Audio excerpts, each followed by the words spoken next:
Bien, muchas gracias. Antes que nada, quisiera agradecer la invitación de la SOFOFA, KPMG, la Universidad del Desarrollo, para debatir este tema. He estado menos partícipe que el resto de los panelistas en el debate, así que a lo mejor algunas de las cosas que les voy a decir son eventualmente más nuevas que las que han oído.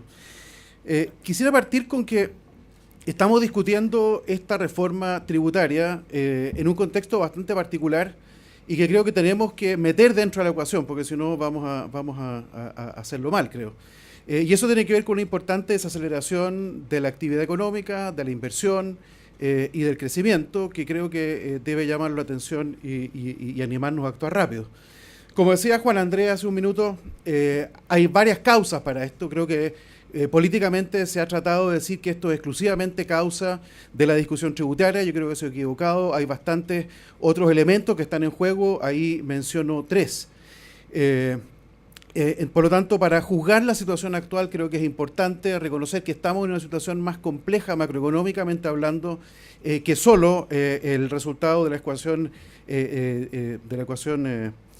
tributaria, y que lo que está pasando, la reacción que estamos viendo de parte del empresariado, antes de tildarla de algún tipo de intencionalidad política, creo yo que hay que entenderla como una actitud racional frente a algo que es muy importante, como decía recién Juan Andrés, en la discusión tributaria es extraordinariamente importante en términos de moldear con los comportamientos humanos, de manera que la idea que haya un wait and see de parte de muchos inversionistas tiene bastante lógica, no tiene nada que ver con algún tipo de interpretación política que se pueda hacer de esa situación. Entonces, el mayor desafío que tenemos, creo yo, hoy día, dado que estamos de acuerdo y todo el mundo lo ha dicho, que hay que fortalecer fuertemente nuestro sistema educacional, para lo cual se van a dedicar aproximadamente 2/3 de la reforma tributaria. El mayor desafío que tenemos es darle a ese gran esfuerzo nacional, a ese gran proyecto país, un financiamiento adecuado, una reforma tributaria permanente que sea progresiva. Ya voy a explicar por qué después, porque voy a discutir qué es lo que yo entiendo que es el corazón de la reforma tributaria, pero que eso no destruya el crecimiento. Si logramos sortear esta barrera, creo yo que Chile va a poder desarrollarse para adelante, como decía el subsecretario en la mañana, por un largo periodo. O sea, superamos este escollo y creo que vamos a tener 20 años de crecimiento, de estabilidad realmente relevante. Entonces quisiera decirles que por razones cíclicas hoy día tenemos que preocuparnos de la inversión está cayendo, tenemos que tener más inversión, pero también otra inversión, y voy a referirme a qué es lo que es eso.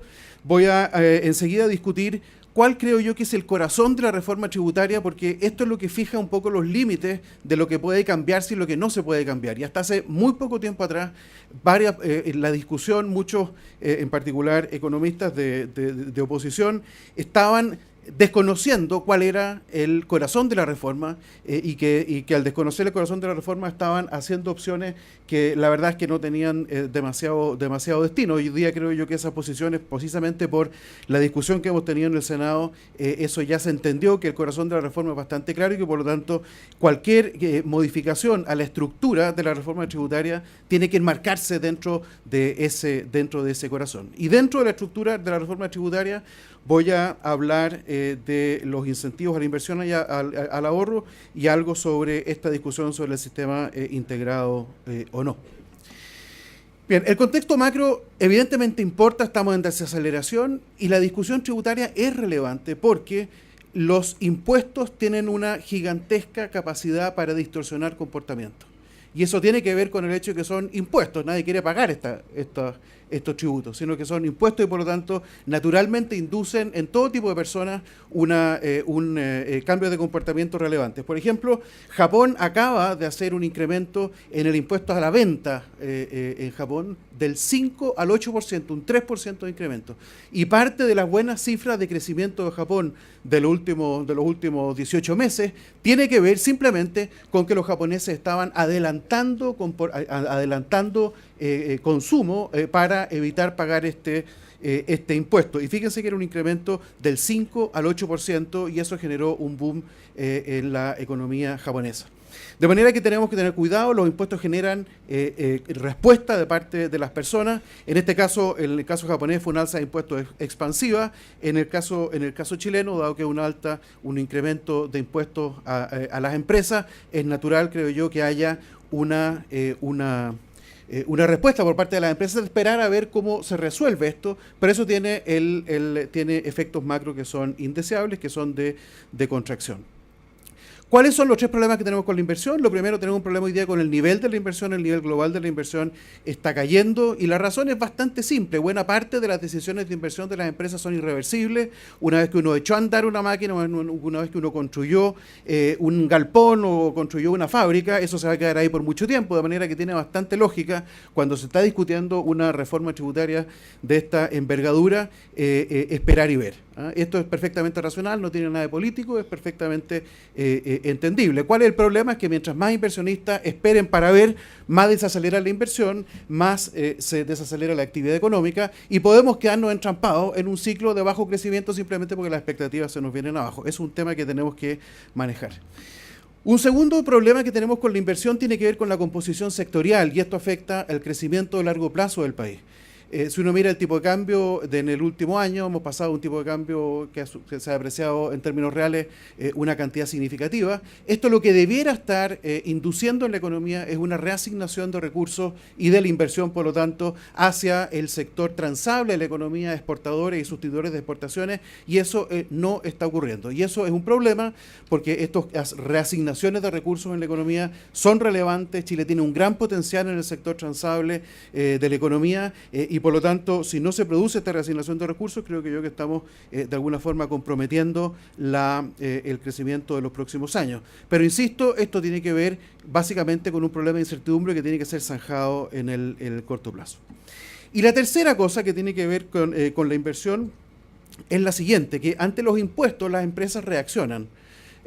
Juan Andrés mencionaba que había desaliento de parte de los inversionistas. Yo la verdad es que no veo que haya desaliento de parte de los inversionistas. Creo que sí hay cuestionamientos, hay dudas, pero no necesariamente desaliento. Y cuando uno mira los balances de las empresas chilenas, y yo tomé aquí 8 empresas abiertas, que son las para las cuales hay información disponible, uno puede perfectamente plantearse que ante un incremento de impuestos, lo puse aquí a 25%, si lo hiciera con 35%, para seguir la lógica de Juan Andrés, los números son un poco mayores, pero no son sustancialmente mayores.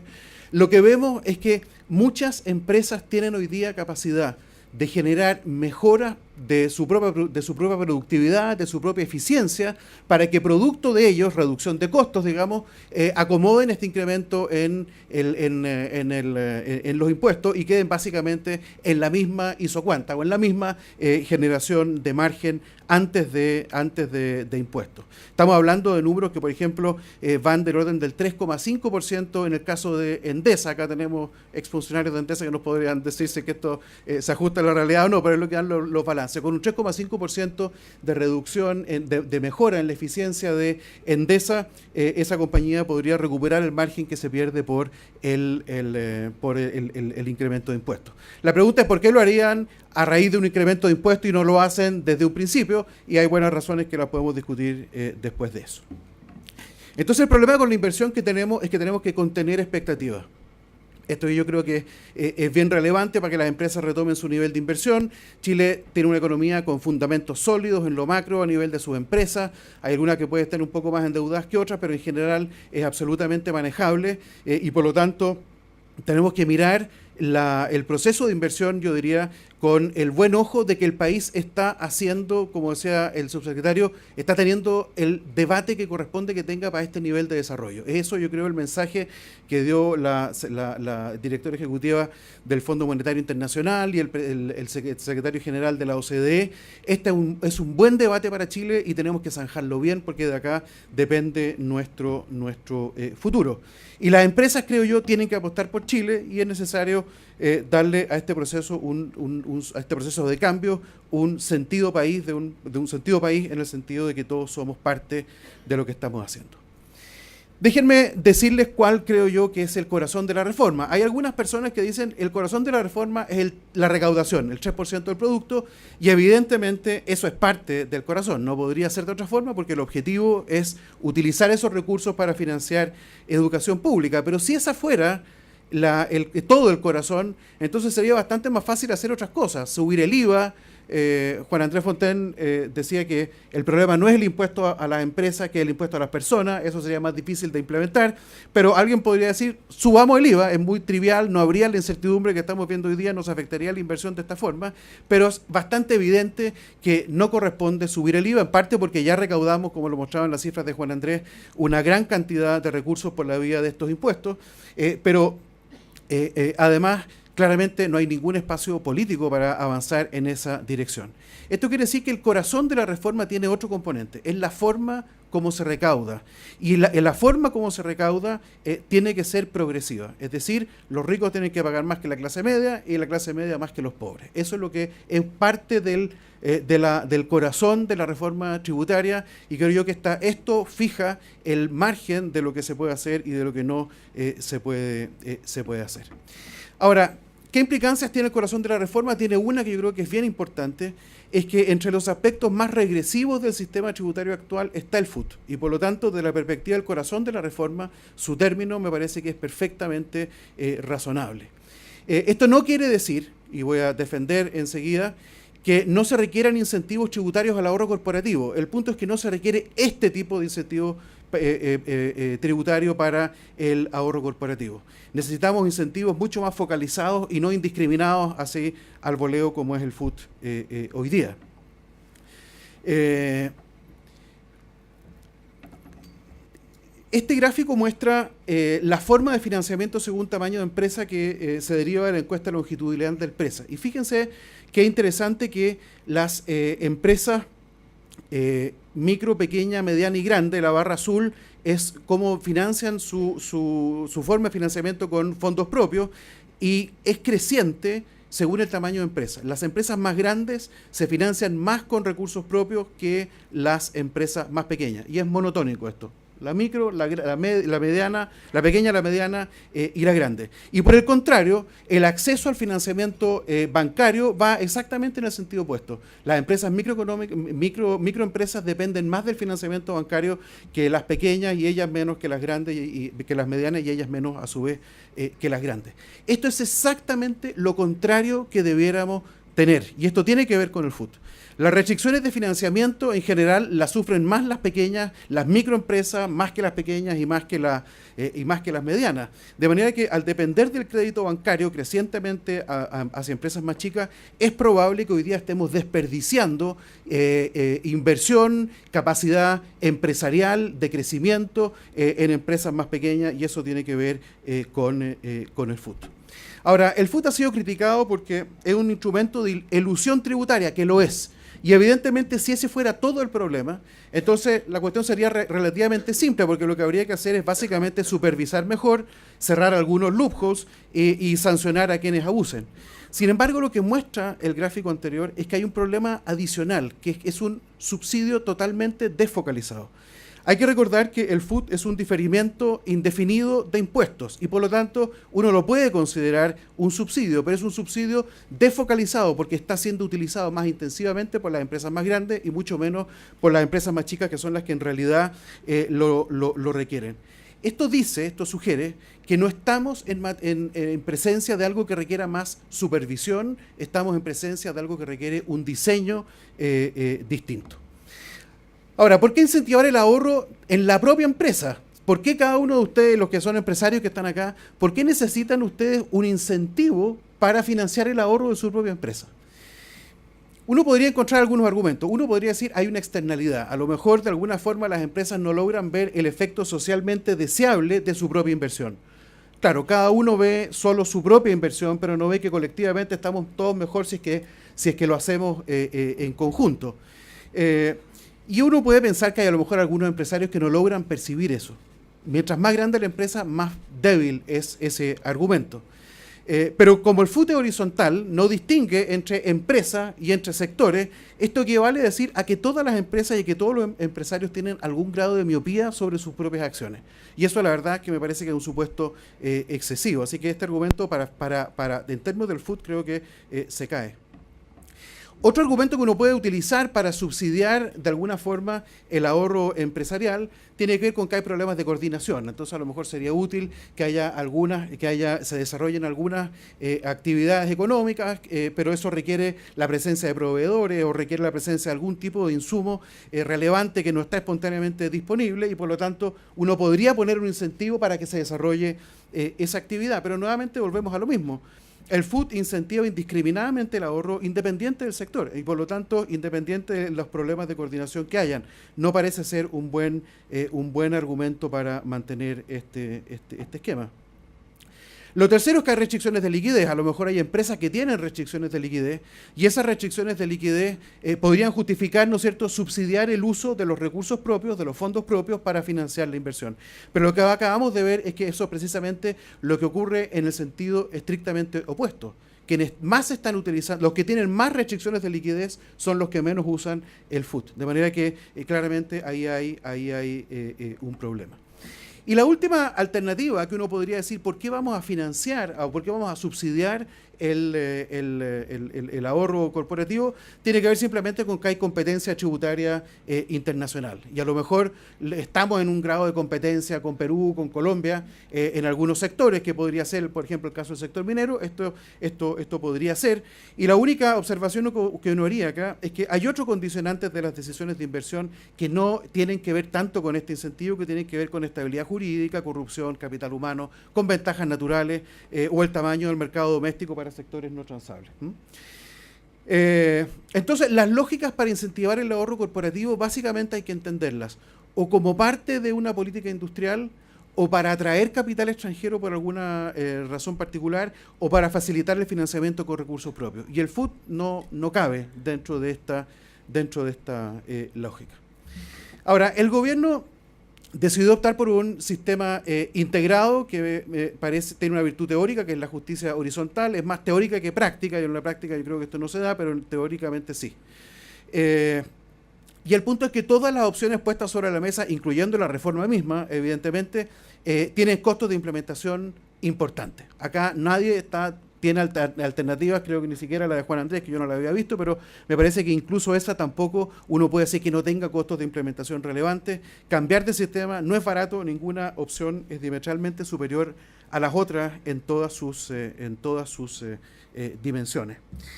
Yo diría que, por ejemplo, que ahí comento tres, no vi el de Juan Andrés, así que no lo alcancé a comentar, pero la alternativa de subir simplemente el impuesto de primera categoría manteniendo lo otro y sin la retención del 10%, lo más probable es que esa fuera una reforma que no alcanzara para recaudar el 3% que existe como meta, es gatopardesca, y ¿por qué nos meteríamos a hacer una reforma que fuera miope? Yo no he hecho los números, pero la argumentación que ha dado el gobierno va un poco en esta línea.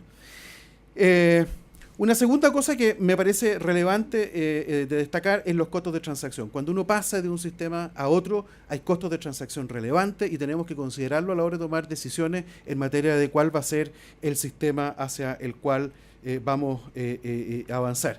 El sistema desintegrado que ha propuesto, por ejemplo, Manuel Marfan, es un sistema que creo que tiene muchos méritos, tiene cosas interesantes, también tiene costos de transacción relevantes y tiene algunos problemas de implementación relevantes también, como uno hace con las empresas de menor tamaño.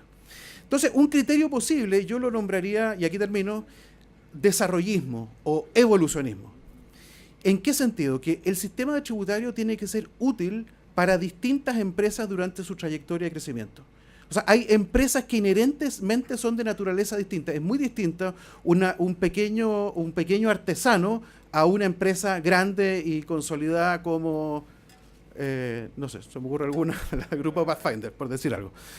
Entonces, creo yo que el criterio que uno debiera tener es que el sistema tributario tiene que permitir la existencia de empresas con realidades muy distintas.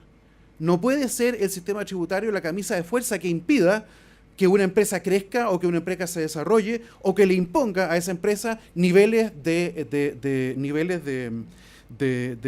costos, ¿no es cierto?, excesivos. Desde esta perspectiva, la existencia de la renta presunta tiene muchas dificultades, pero en esta lógica tiene sentido que haya empresas que efectivamente, porque están muy cercanas a la informalidad, porque son de tamaño pequeño, porque tienen muy pocos activos, muy poca capacidad de gestión, se puede utilizar renta presunta. Me parece que no es malo. Hay que acotarlo para que no se abuse, pero me parece que no es malo en esta lógica evolucionista. Mientras tanto, que empresas más grandes, con activos importantes, que contratan una gran cantidad de trabajadores y con una estructura de propiedad simple, en el sentido que pertenecen a una persona o una familia, la verdad es que el sistema integrado parece tener lógica. Pero con estructuras de propiedad compleja, el sistema integrado lleva a la maraña societaria que tenemos hoy día en Chile, que yo creo que es indeseable. De manera que avanzar hacia un régimen que contemple, por ejemplo, la desintegración, como ha sido planteada, yo creo que es interesante. Entonces, mi sugerencia es que pensemos no en un sistema, lo que presentó Juan Andrés acá, lo que sería la segunda o la tercera pata de lo mío. Creo que tenemos que pensar el sistema tributario desde la perspectiva de la evolución de las empresas, y tenemos que tener un sistema tributario que sea razonable para la realidad efectiva de los empresarios pequeños, medianos y grandes. Muchas gracias.